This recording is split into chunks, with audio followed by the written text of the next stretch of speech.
Job math by Fahim আপনাদের স্বাগতম। আমরা আজকে 47th বিসিএস এর একটি কোশ্চেন নিয়ে হাজির হয়েছি, একটি জ্যামিতি রিলেটেড প্রশ্ন। দেখুন, এখানে প্রশ্ন জিজ্ঞাসা করা হয়েছে একটি বৃত্তস্থ বর্গের প্রত্যেক বাহুর। সো আমরা একটু কোশ্চেনটা দেখি, দেখেন কি বলা হয়েছে। একটি বৃত্তস্থ বর্গের প্রত্যেক বাহু দৈর্ঘ্য দেওয়া আছে হচ্ছে 2 সেন্টিমিটার, তাই না? 2 সেন্টিমিটার দেওয়া আছে। এখন ব্যাপারটা হচ্ছে, আমরা অলরেডি একটা বৃত্তস্থ বর্গ দেখতে পাচ্ছি, অর্থাৎ এই বৃত্তের মধ্যে একটা বর্গ আঁকা আছে, যেটার প্রতিটি বাহুর দৈর্ঘ্য হচ্ছে 2 সেন্টিমিটার। আমি কালারটা চেঞ্জ করে নিই। দেখুন, প্রতিটি বাহুর দৈর্ঘ্য হচ্ছে 2 সেন্টিমিটার, এটাও 2 সেন্টিমিটার, এটাও হচ্ছে 2 সেন্টিমিটার।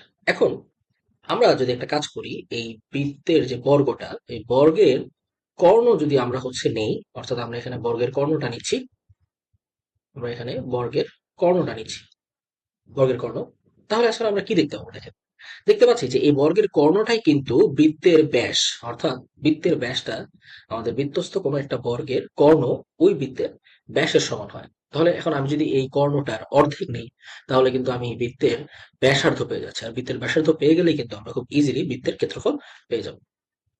তাহলে প্রথমে আসুন, আমরা আসলে বলতে পারি এখানে কর্ণের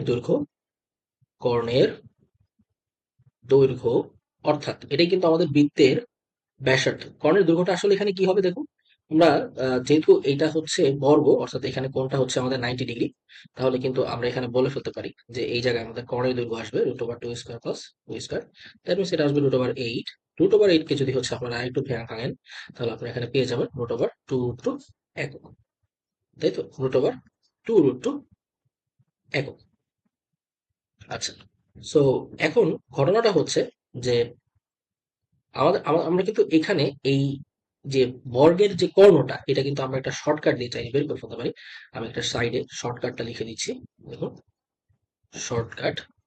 আচ্ছা, এখানে শর্টকাটটা হচ্ছে কোন একটা বর্গের কর্ণ, বর্গের বাহু যদি এ হয়, বর্গের বাহু এ হইলে, তাহলে আমরা এখানে কি বলতে পারি, আমাদের যদি বাহু হয় হচ্ছে এ একক, বাহু যদি এ একক হয়, তাহলে ওই বর্গের কর্ণের দৈর্ঘ্য হবে হচ্ছে √2 ইন্টু এ একক।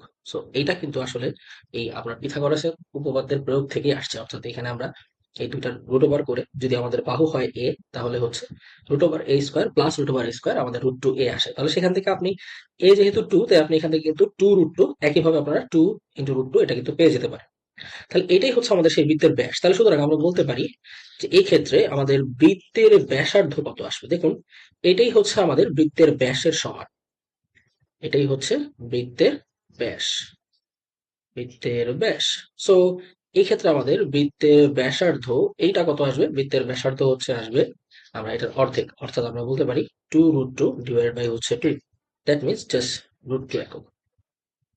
তাহলে সুতরাং বৃত্তের ক্ষেত্রফল আপনারা গিয়ে জানেন যে বৃত্তের ক্ষেত্রফলের ক্ষেত্রে ফর্মুলা হচ্ছে কি, পাই আর স্কোয়ার। সো আমরা যদি বৃত্তের ক্ষেত্রফল বের করতে চাই, তাহলে এখানে আমাদের হবে পাই ইন্টু হচ্ছে এই আমাদের বৃত্তের ব্যাসার্ধ আর, যেটা হচ্ছে √2 স্কোয়ার। দ্যাট মিনস এখানে আমাদের ফর্মুলার অ্যান্সার চলে আসছে 2 পাই।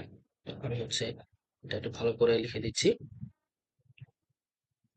2 পাই, 2 পাই বর্গ একক। সো এইভাবে কিন্তু আমরা চাইলে আমাদের অ্যান্সারটা পেয়ে যেতে পারি।